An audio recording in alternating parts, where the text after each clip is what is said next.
Hello student, welcome to Code Mentors. मैं आपका mentor JP sir. हम डिस्कस कर रहे थे स्ट्रक्चर इन सी प्रोग्रामिंग। हमने देख लिया स्ट्रक्चर क्या है, स्ट्रक्चर कैसे काम करता है। अब हम आगे देखते हैं मल्टी वैल्यू स्ट्रक्चर। मतलब अभी हमने देखा था कि एक स्ट्रक्चर में एक वैल्यू को प्रिंट कर रहे थे। एक स्ट्रक्चर में हमने देखा था एक वैल्यू को प्रिंट कर रहे थे। हम मल्टीपल स्ट्रक्चर रख सकते हैं मल्टीपल रिकॉर्ड रखने के लिए। जैसे हम नॉर्मल वेरिएबल रखते हैं ना, मल्टीपल वेरिएबल, तो ऐसे ही हम मल्टीपल वेरिएबल स्ट्रक्चर का बना सकते हैं मल्टीपल रिकॉर्ड के लिए। हम चलते हैं आईडी पर और हम प्रोग्राम के थ्रू इसे समझते हैं, ठीक ना। तो उसी प्रोग्राम को रहने देते हैं, बस कुछ नहीं करते हैं। हम एक और इसमें वेरिएबल डिक्लेयर कर लेते हैं, लोकल वेरिएबल। इसी स्ट्रक्चर का एक और हम लोकल वेरिएबल डिक्लेयर कर लेते हैं, ठीक ना।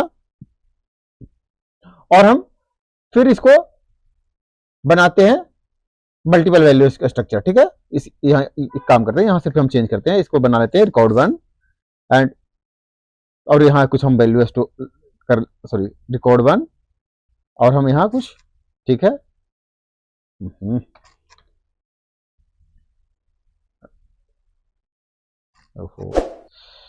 Record one this, record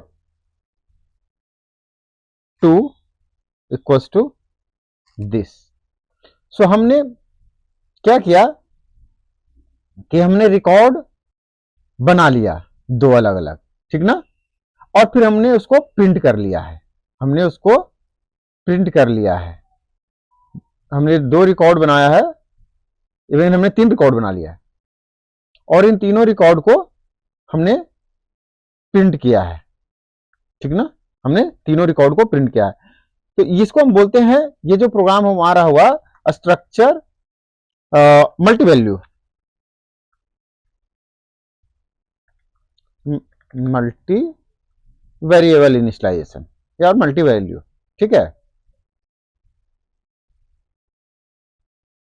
multi value structure.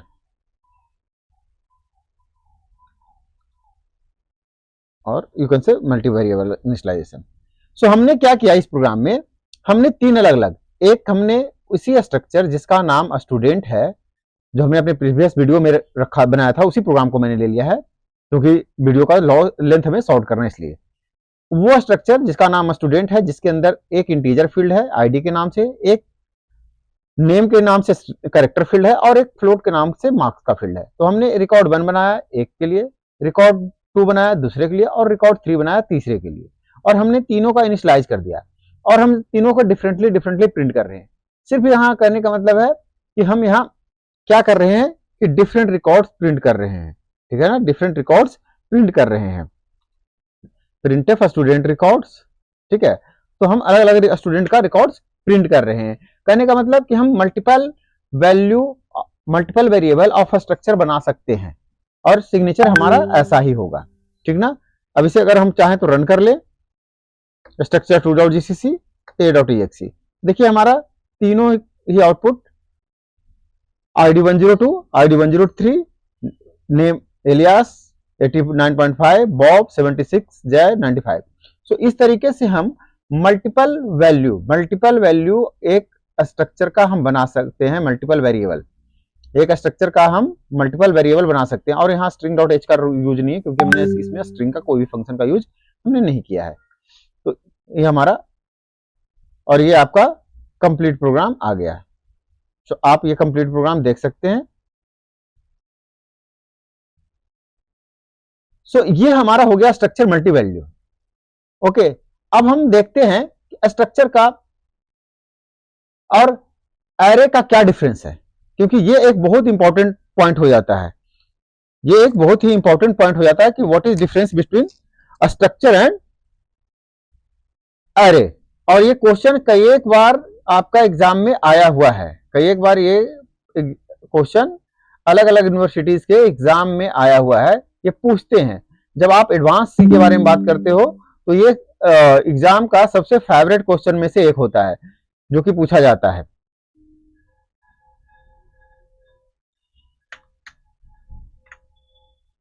Structure और एरे में क्या डिफरेंस है। सो अब मैं आपको समझा दूं स्ट्रक्चर और एरे में क्या डिफरेंस है, फिर हम चलते हैं स्ट्रक्चर और एरे का क्या रिलेशन भी है और स्ट्रक्चर फंक्शन का रिलेशन। जैसे मैं बोला ये थोड़ी सी स्ट्रक्चर का सीरीज बड़ा होगा क्योंकि आने वाले डीएसए का सारे क्वेश्चन इसी से सोल्व होता है, तो ये सीरीज थोड़ी सी बड़ी रहेगी बट ये रेलिवेंट है, इसलिए मैं हर एक पॉइंट को इसमें लेके चलना चाह रहा हूं सो दैट कि आपसे जब स्टडी कर रहे हैं तो आपसे कुछ भी ऐसा ना लगे कि ये चीज हमें डिस्कस नहीं हुआ था। तो अभी हम सारी चीजों को इसमें कवर करके चलेंगे, ठीक ना। तो देखिए एरे क्या है, एरे एक सिमिलर डेटा टाइप का कलेक्शन है। कैसा है, एक सिमिलर डेटा टाइप का कलेक्शन है, ठीक ना।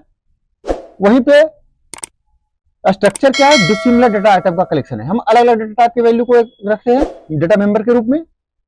फिर ये क्या है, डेराइव डेटा टाइप है, मतलब ये किसी डेराइव डेटा टाइप किसको बोलते हैं, ये क्वेश्चन भी एक इंटरव्यू में पूछा गया था, what is difference between derive data type and user defined data type. देखिए इसमें लिखा गया ये यूजर डिफाइंड डेटा टाइप है। डेराइव डेटा टाइप वो डेटा टाइप होते हैं जो किसी प्रिमिटिव डेटा टाइप से बने होते हैं, किसी प्रिमिटिव डेटा टाइप से बने होते हैं। जैसे एरे क्या है, किसी प्रिमिटिव्स का ही कलेक्शन होता है कि आप इंट का एरे बना रहे हैं, फ्लोट का एरे बना रहे हैं, डबल का एरे बना रहे हैं, कैरेक्टर का एरे बना रहे हैं। बट यहां क्या होता है कि आप एक नया टाइप डिफाइन करते हो, ये इसलिए इसको बोलते हैं यूजर डिफाइंड डेटा टाइप। आप क्या लिखते हो, स्ट्रक्ट पर्सन, आप स्ट्रक्ट इंट पर्सन नहीं लिखते हो। आप जब उसको डिफाइन कर रहे हो तो कोई डेटा टाइप नहीं लिखते हो, इसलिए इसको बोलते हैं यूजर डिफाइंड, और इसको लिखते हैं डेराइव्ड, इसलिए इसको बोलते हैं डेराइव्ड।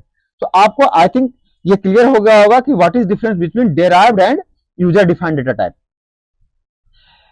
जब हम एरे के एलिमेंट को एक्सेस करना चाहते हैं तो हमारे पास क्या होता है, इंडेक्सेस होते हैं जो कि सबस्क्रिप्ट में होते हैं।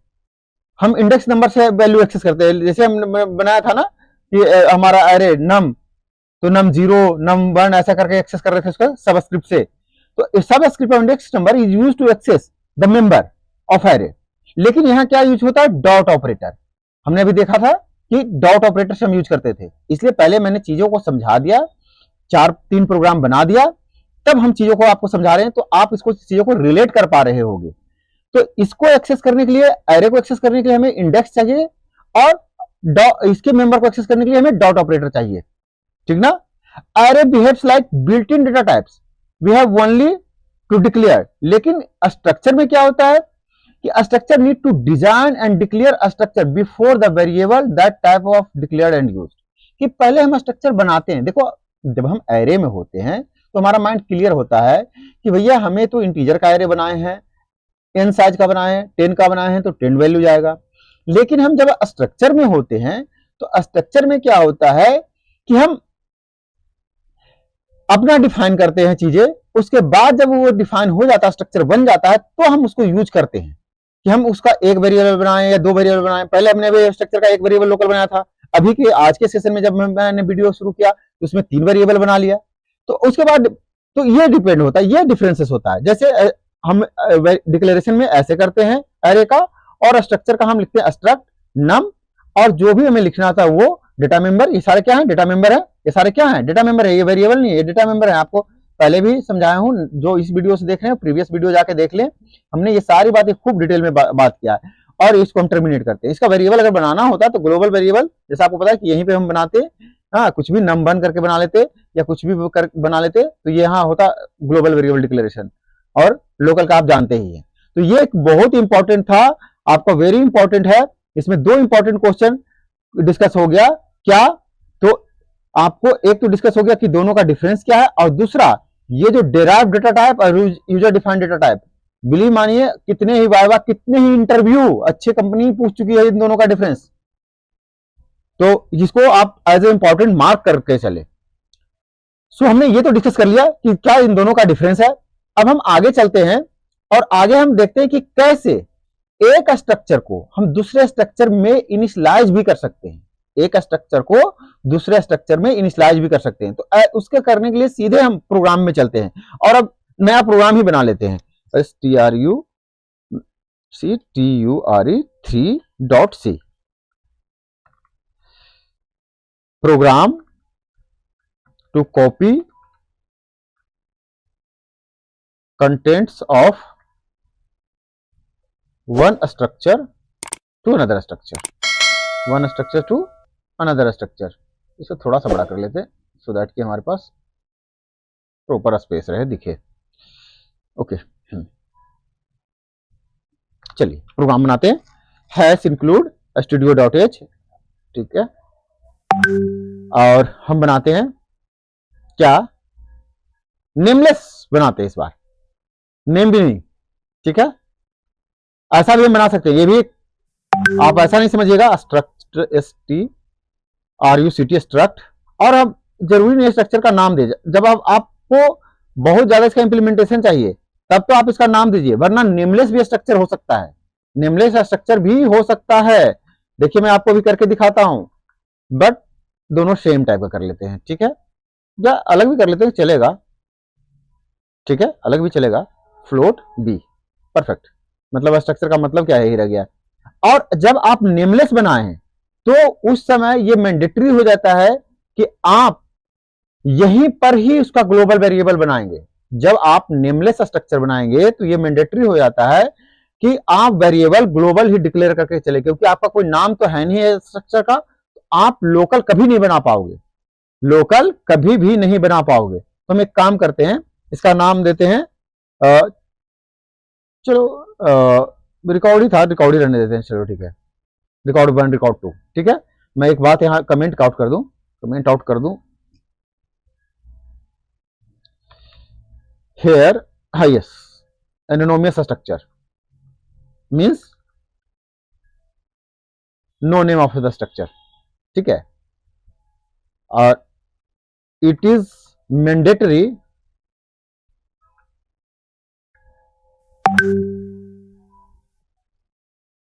to declare variable, yes, ये मैंडेटरी होता है। चलो ये हमारा थोड़ा सा टाइपिंग का काम आसान कर देता है। अब हम बनाते हैं मेन फंक्शन, ठीक है। बस हमारा प्रोग्राम बन गया कि हमने एक इनिशियलाइज किया रिकॉर्ड 1.a, मतलब रिकॉर्ड 1 वाले वेरिएबल के साथ हमने ए को किया। मैं इसको कॉपी करता हूं और सीधे चलता हूं नोटबुक पे, आपको वही समझा देता हूं, और फिर हम रन कर लेंगे।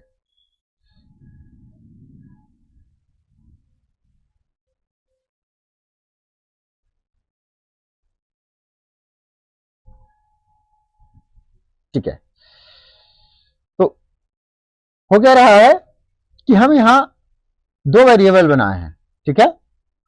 हमने एक स्ट्रक्चर बनाया, कैसा स्ट्रक्चर बनाया, एनोनिमस स्ट्रक्चर बनाया, जिसका कि कोई हमने नाम नहीं दिया, सिर्फ ने स्ट्रक्चर कीवर्ड यूज किया है।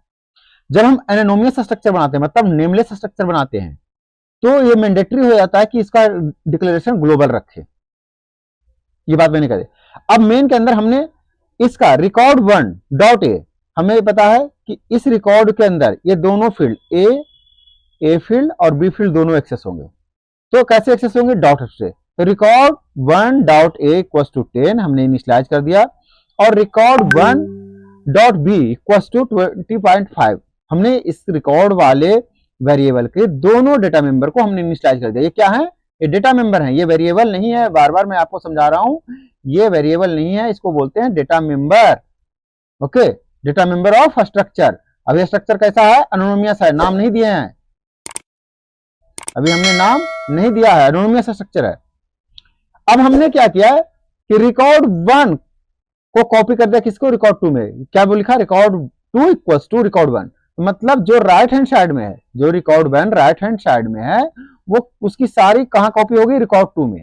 जब हम रिकॉर्ड 2 को कब प्रिंट करेंगे, यहां पर content of record 2, record 2.a, तो अब यहां पे आएगा 10, और रिकॉर्ड 2.b तो यहां आएगा 20.5। हमने इनिशियलाइज तो किया था एक किसको, रिकॉर्ड 1 को, बट हम प्रिंट किसको कर रहे हैं, रिकॉर्ड 2 को, हमने यहां पे इनिशियलाइज कर दिया था। तो इस तरीके से एक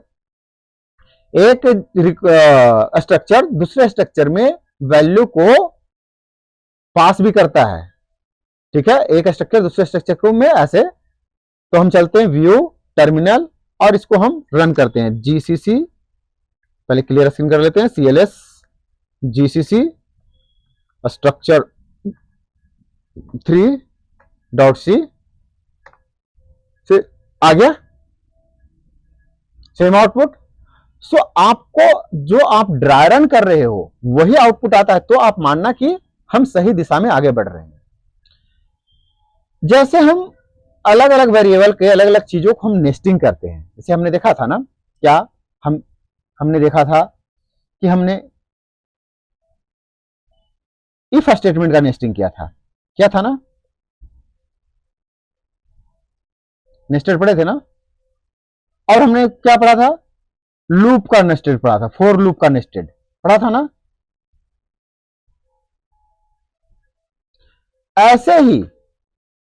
ऐसे ही सेम वे हम स्ट्रक्चर का भी नेस्टेड कर सकते हैं।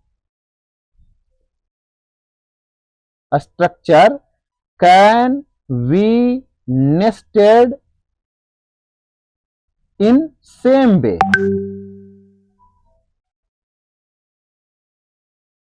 स्ट्रक्चर का भी नेस्टिंग हो सकता है, और स्ट्रक्चर नेस्टिंग होके बहुत पावरफुल टूल बन जाता है।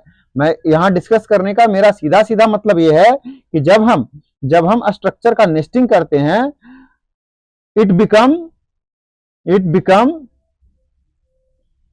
सो मीनिंगफुल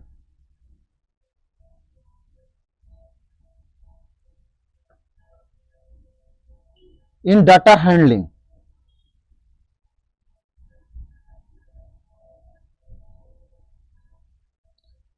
यह डाटा हैंडलिंग में बहुत ही अच्छा काम करता है।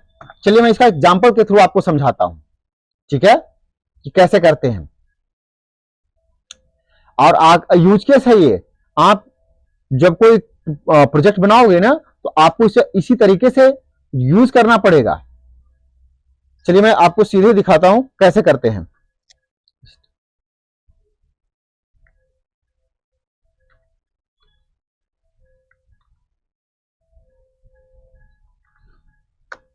अब हम programme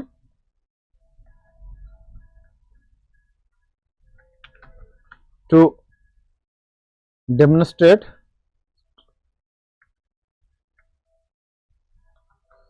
nested structure, okay, hash include studio.h एक स्ट्रक्चर बनाते हैं, इंप्लॉय, ठीक है। और भाई साहब ने तो अपने आप बना दिया दूसरा structure, address, street, city, jeep.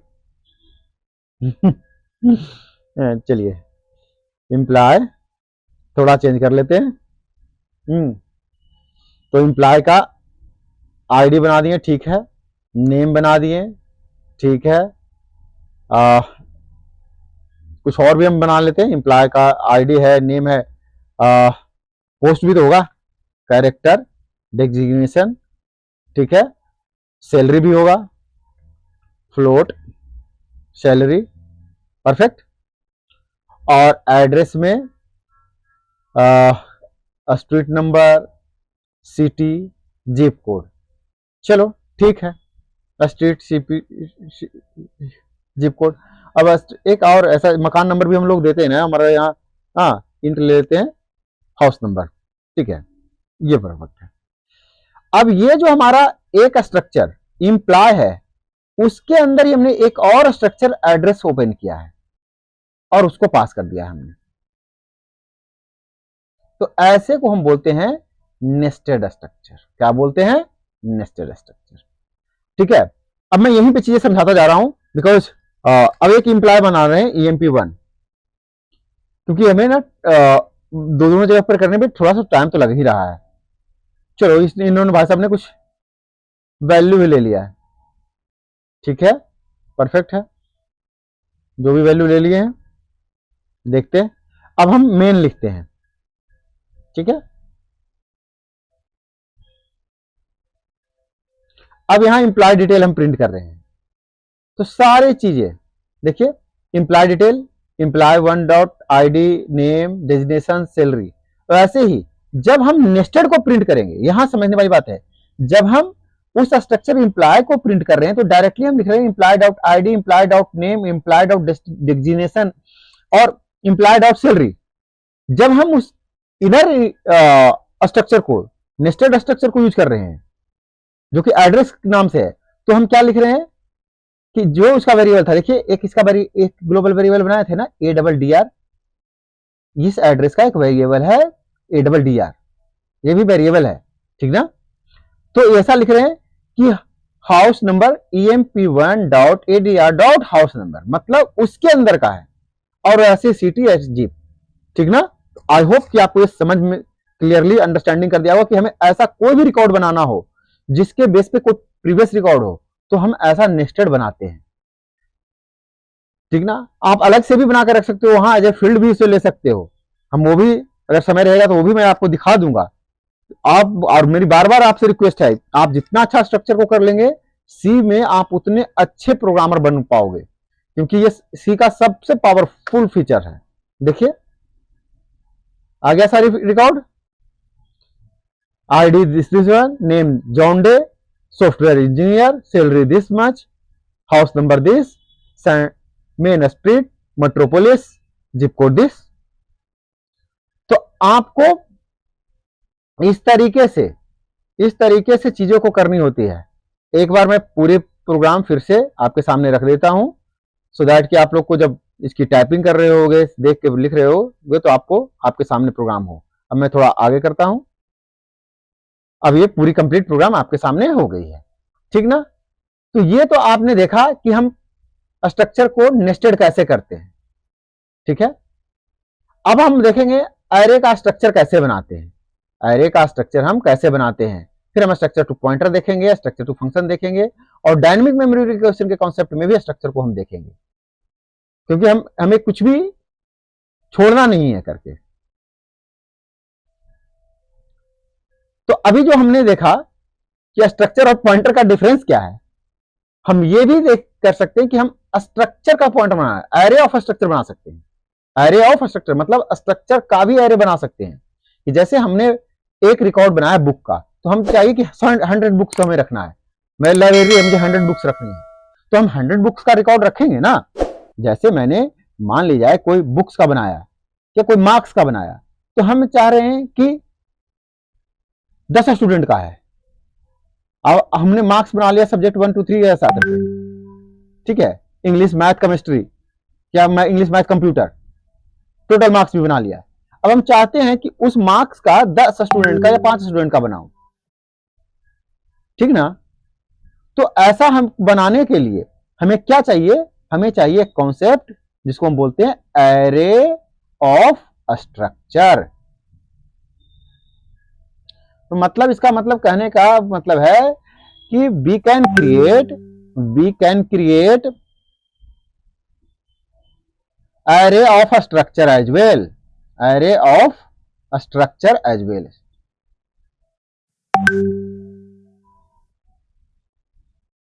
Okay, so चलते हैं प्रोग्राम में, हम देखते हैं कि कैसे बनाते हैं एरे का structure.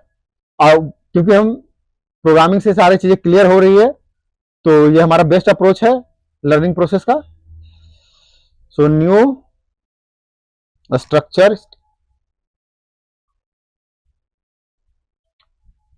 5.c program array of structures, ठीक है।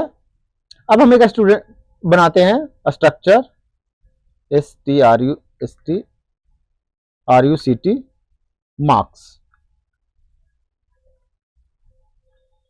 परफेक्ट, ठीक है। ओहो, परफेक्ट। एक और बना देते हैं टोटल, ठीक है।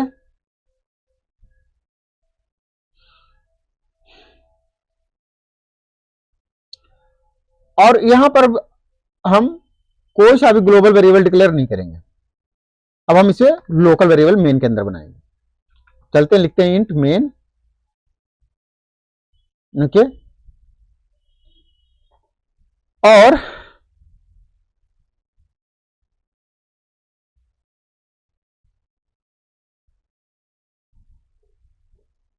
चलो ये भी जो कोड जनरेट कर दिए उसी को समझा देते हैं। चलिए 3 स्टूडेंट का ले लिया है, परफेक्ट है।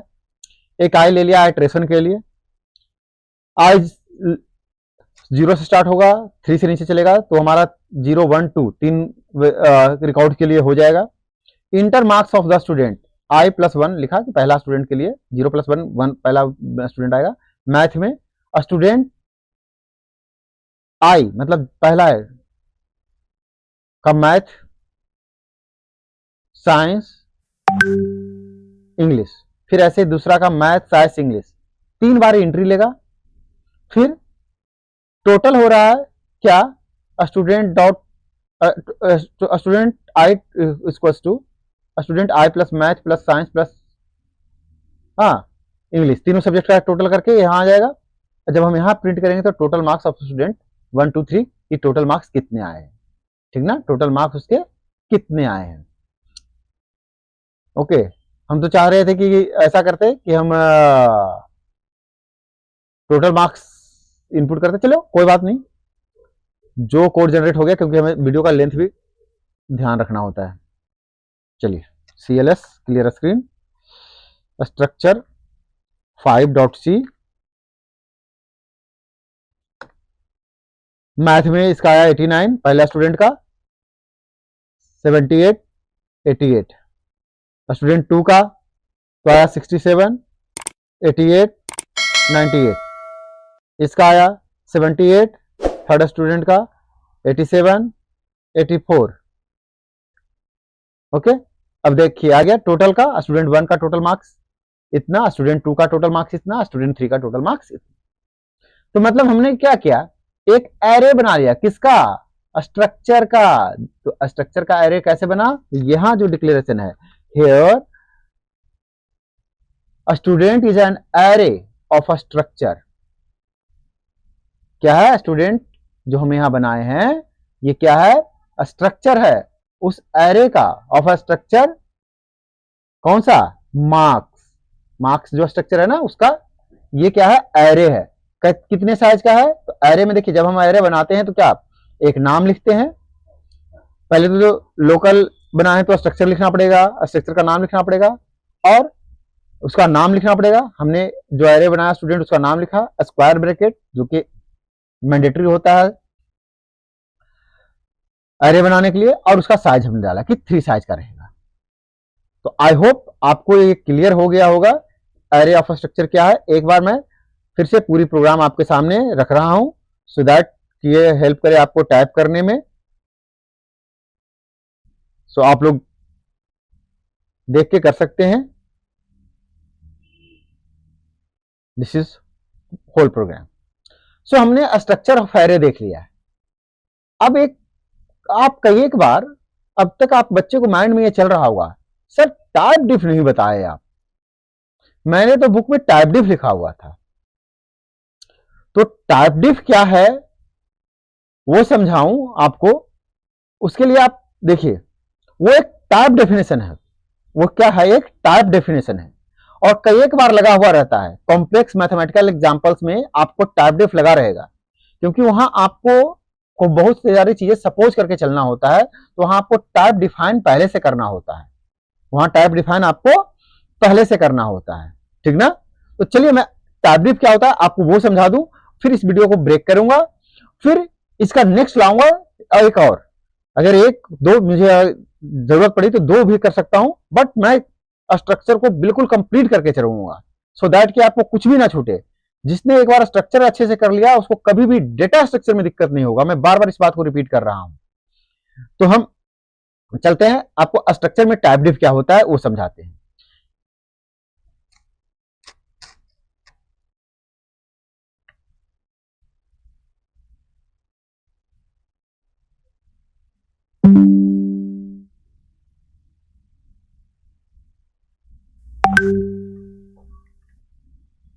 ये टाइप डिफ जो है स्ट्रक्चर में वो क्या होता है मैं आपको समझाता हूं।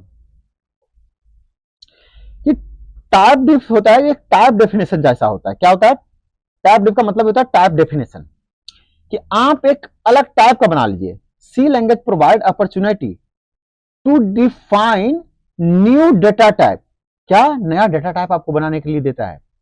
Equivalent to existing system using the typedef statement. आप टाइप डिफ स्टेटमेंट को यूज करके जो आपको पहले से डिफाइंड है, अब पहले से डिफाइन क्या, प्रिमिटिव तो आप डिफाइन करोगे नहीं, प्रिमिटिव को लेके क्या बनता है, तो प्रिमिटिव को लेकर अभी हमने पढ़ा था ना, क्या बनता है प्रिमिटिव को लेके, अरे में देख पढ़ा था ना, क्या ड्राइव डेटा टाइप। तो प्रिमिटिव और ड्राइव की बात नहीं कर रहा है, हाँ बात कर रहा है यूजर डिफाइन की बात, जो किसी टाइप से डिफाइंड है।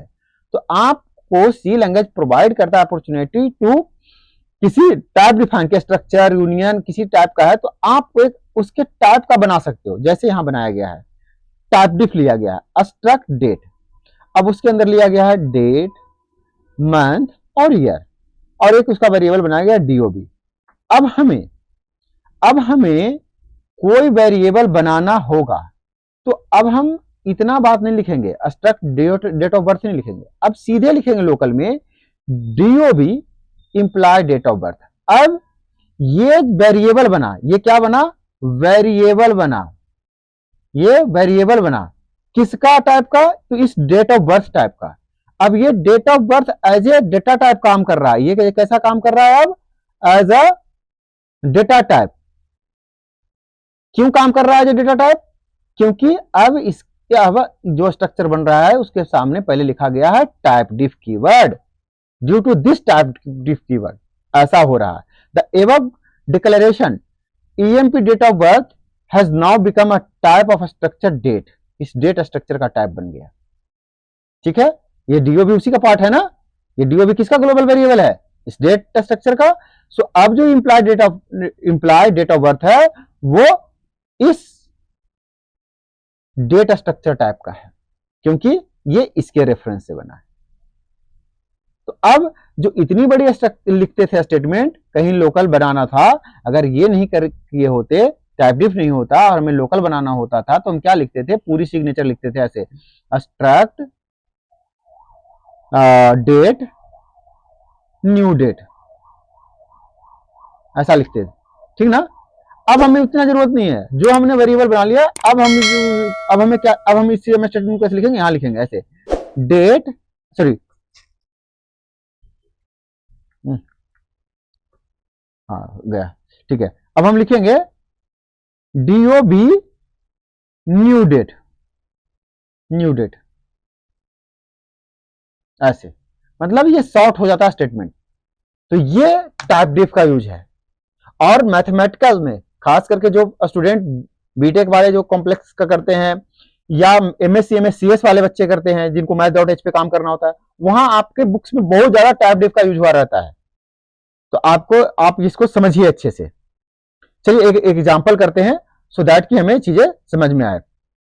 एक एग्जांपल करते हैं सो हमें दैट चीजें क्लियरली अंडरस्टैंडेबल हो जाए, ठीक ना।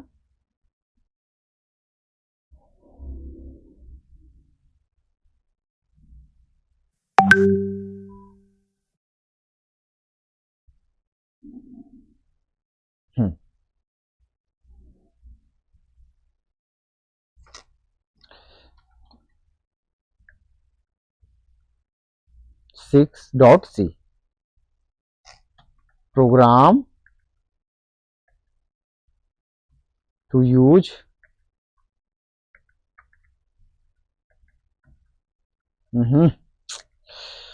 type diff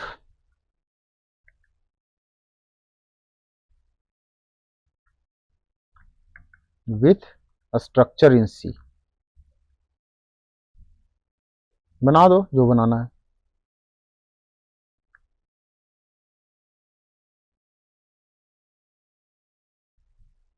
चलो ये भी एक अच्छी बात बना दी गई, रहने देते हैं। चलिए हमारा प्रोग्राम बन गया है। अब हम कि इस स्ट्रक्चर एक टाइप ही डिफाइन कर दिया गया, अब ये बुक हो गया, एनोनिमस है, यहाँ नेमलेस है, बट फिर भी हमें पता है कि नेमलेस होता है, उसका हमें ग्लोबल डिक्लेरेशन करना होता है, हमने अभी पढ़ा था। तो ऐसी कई एक बार चीजें ना सारे कॉन्सेप्ट मिक्स करके भी पूछा जा सकता है, तो आप वहां घबराना नहीं है। हम इस एग्जांपल में क्या किए हैं कि एक टाइप डिफ स्ट्रक्ट बनाए हैं जिसमें बुक का टाइटल, ऑथर और नंबर ऑफ पेजेस, कितने पेजेस का है, और उसका वेरिएबल, ग्लोबल वेरिएबल का नाम रख दिया बुक। ये क्या है? Global variable,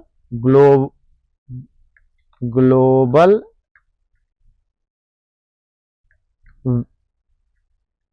variable of anonymous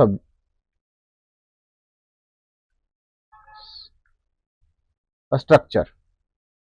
ठीक है, अब हमें जो भी बनाना होगा, ये देखो मैंने बुक टाइप का माई बुक बना लिया और यहां कर दिया my book dot title strcpy by string copy, क्या the C programming language title हो जाए, बुक ऑथर तो डेनिस रिची, और ये बुक है और इतने पेजेस का, जब हम प्रिंट करेंगे तो ये आएगा।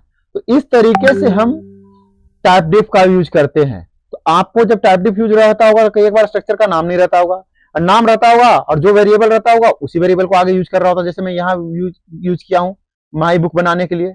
अब माई बुक जो है वो इस बुक से बना है। अब ये बुक क्या है? ये एक स्ट्रक्चर है, मतलब इसी स्ट्रक्चर टाइप का हम वेरिएबल्स बनाए जा रहे हैं। तो ये फर्क होता है, इसलिए वहां आपको शॉर्ट लगता होगा। तो अब आपको इससे क्लियर हो गया होगा कि कैसे चीजें होती है। अब चलते हैं टर्मिनल पे और इसको हम रन करा के देख लेते हैं।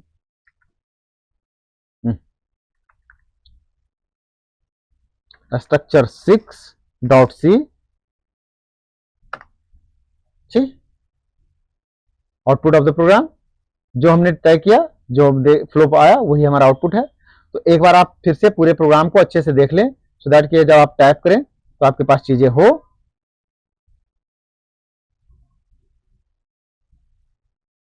This is whole programme.